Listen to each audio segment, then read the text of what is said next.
जी news गणराज्य की बात। महादेवी हत्तीणीला परत आणण्यासाठी नांदणी मठानं याचिका दाखल करावी, सरकार सुद्धा याबाबत याचिका दाखल करेल असं मुख्यमंत्री देवेंद्र फडणवीसांनी म्हटलं। कोल्हापुरातील नांदणी गावातील महादेवी हत्तीणीला परत आणण्यासाठी जोरदार मागणी होत असतानाच आज मंत्रालयात एक महत्त्वाची बैठक झाली। खुद्द मुख्यमंत्री देवेंद्र फडणवीसांनीच या बैठकीचं नेतृत्व केलं। या बैठकीकडे खरं तर सर्वांचं लक्ष लागलं होतं। अखेर या बैठकीत महत्त्वाचा निर्णय झाला। या हत्तीणीला परत आणण्यासाठी फडणवीस सरकारही सकारात्मक आहे। तरी महादेवी हत्तीणीवर प्रतिक्रिया देताना मुख्यमंत्री फडणवीसांनी म्हटलंय, नांदणी मठाने महादेवी हत्तीणीला परत आणण्यासाठी याचिका दाखल करावी। नांदणी मठासोबत सरकारही याचिका दाखल करेल। राज्य सरकार ताकदीनिशी नांदणी मठासोबत आहे। महादेवी हत्तीण परत यावी ही सर्वांची इच्छा आहे।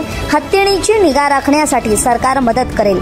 34 वर्षांपासून महादेवी हत्तीण नांदणी मठात आहे। यावरून हे स्पष्ट होतं की राज्य सरकार सुद्धा आता या हत्तीणीला परत आणण्यासाठी प्रयत्न करणार आहे। मंत्रालयात सुरू असलेल्या या बैठकीकडे खरं तर नांदणी गावासह संपूर्ण कोल्हापूर जिल्ह्याचं, परिणामी राज्याचंही लक्ष लागलं होतं। तरी आजच्या बैठकीला कोल्हापुरातील लोकप्रतिनिधींसोबतच माजी खासदार राजू शेट्टी सुद्धा उपस्थित होते।